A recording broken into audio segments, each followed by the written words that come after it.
가출한 청소년들이 무리지어 생활하는 집단을 이른바 가출팸이라고 하는데요. 생존을 위해 절도나 사기, 성매매와 같은 불법적인 일에 관련이 되면서 각종 범죄의 온상이 되고 있습니다. 나연경 변호사와 함께 자세한 이야기 나눠봅니다. 변호사님 어서 오세요. 안녕하세요. 가출 청소년들은요, 일행을 찾는 습성이 있다고 해요. 같은 처지의 친구들에게 위로받고 의지하려는 그런 심리도 있고요. 또 가출로 인해서 외롭고 두렵기도 하겠죠. 그래서 아예 팸을 이루기도 하죠. 네. 가출팸은 가출한 청소년이나 20대 초반 성인들이 모텔이나 원룸 등에서 함께 생활하는 그런 공동체를 가리키는데요. 경찰청 자료에 따르면 경찰이 적발하여 해체한 가출팸 건수는 2017년에 51건에서 그 이듬해부터 매년 각 91건, 108건, 125건, 그리고 지난해는 77건으로 집계됐고요. 네. 인원 기준으로는 최근 5년간 각 약 2,200명이 넘는 숫자로 경찰이 아직 파악하지 못한 가출 청소년들까지 합하면 실제 규모는 이를 훨씬 웃돌 것으로 추정됩니다. 그러면 지난해 빼고는 가출팸이 꾸준히 늘었다는 얘긴데요. 특히 코로나 이후로 많이 늘었어요. 네, 통계청과 여성가족부가 공동 발표한 2020년 청소년 통계에 따르면 청소년들이 가출하는 가장 큰 원인으로 꼽혔던 것은 가정에서의 불화가 61.7%로 대다수를 차지하는데요. 네. 특히 코로나 상황에서 학교나 직장에 나가지 않는 가족들이 집에 함께 머무는 시간이 늘어나면서 가족 구성원 사이의 갈등 또는 가정폭력도 함께 늘어난 것이 가출팸이 증가한 원인으로 보여집니다.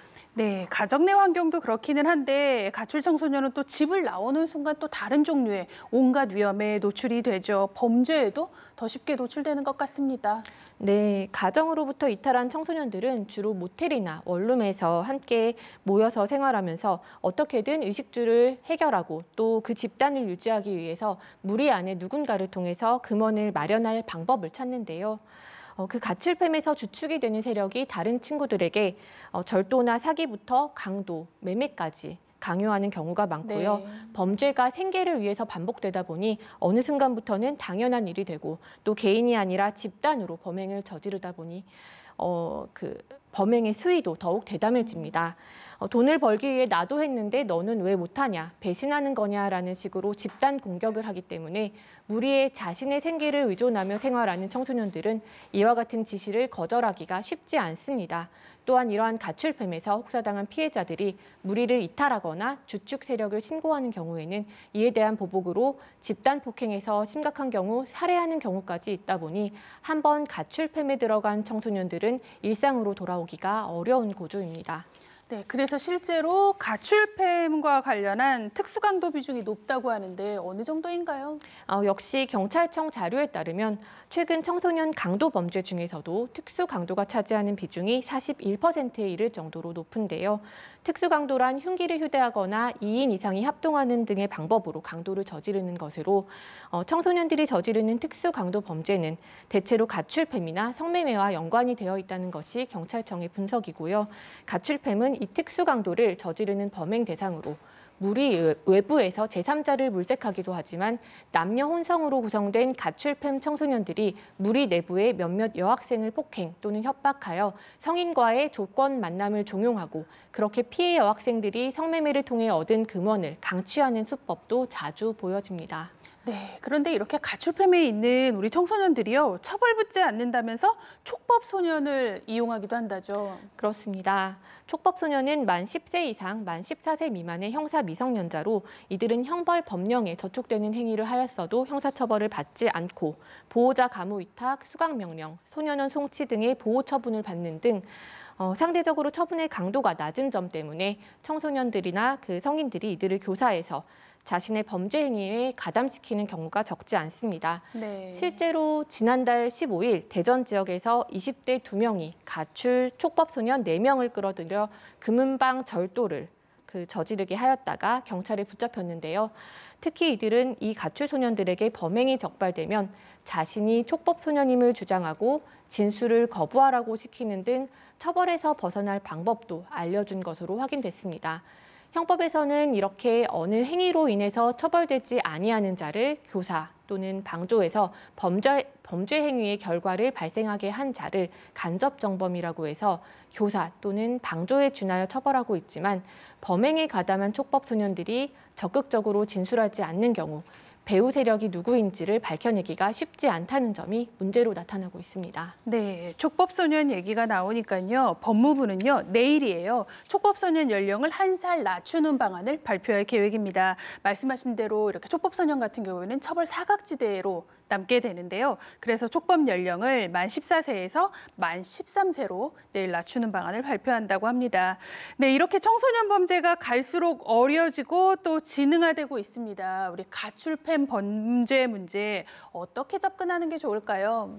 네, 가출 청소년이라고 하면 비행 청소년을 떠올리기가 네. 쉽지만 실제로는 부모의 방임이나 학대를 견디지 못해서 집을 뛰쳐나온 아이들도 많은데요. 맞습니다. 네, 국회는 2021년 가출 청소년이라는 용어가 가진 부정적인 인식을 개선하기 위해서 가정 밖 청소년이라는 용어를 법률 용어로 정하는 개정안을 통과시켰습니다. 자신의 행동에 대한 책임을 깨우치게 하는 것도 중요하지만 아직 정체성이 바르게 확립되지 못한 시기에 범죄 상황에 노출된 가정 밖 청소년을 보호와 지원의 대상으로 인식하고 이들이 지역사회 내에서 건강하게 성장할 수 있도록 지속적인 관심을 기울여야 하는데요. 먼저 가정 밖 청소년들이 일정 기간 마음 놓고 안전하게 머물 수 있는 시설을 확충해야 하겠고요. 또 정부는 이들의 지역사회 복귀와 재활을 돕는 자립 지원 방안으로 경제적 지원 확대와 더불어 이른 시기에 경제적 독립이 필요한 청소년들이 건전하고 안전한 환경에서 근무할 수 있도록 근로 환경을 제공하거나 이들을 고용한 사업주의 책임을 강화할 필요도 있겠습니다.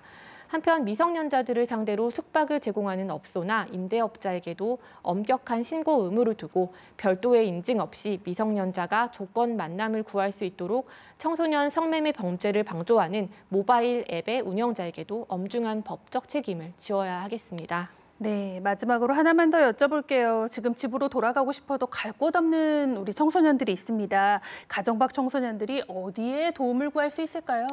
예, 여성가족부 산하 한국청소년상담복지개발원은 전국에 135개의 청소년 쉼터를 운영하고 있는데요. 이러한 청소년 쉼터는 가족 해체 또는 그 밖의 사유로 불가피하게 가정의 보호를 받지 못하고 있는 만 9세 이상, 24세 사이의 가정 밖 청소년들이 24시간 365일 연중 무휴로 이용할 수 있고요. 가정 밖 청소년들은 이곳에서 의식주 등 기본적인 생활에 대한 지원부터 건강검진, 의료비, 생활법률 자문, 검정고시, 학업 상담에 이르기까지 다양한 지원을 받을 수 있습니다. 네, 우리 이렇게 가출팸에서 생활하는 청소년들은요, 돌아갈 가정 형편이 안 되기도 하고요. 또 돌아갔다가 또 학대에 노출되는 그런 경우도 있죠. 우리 이 청소년들이 범죄에 빠지지 않도록 또 예방하고 지원하는 그런 제도가 필요해 보입니다. 변호사님 오늘 말씀 잘 들었습니다. 감사합니다.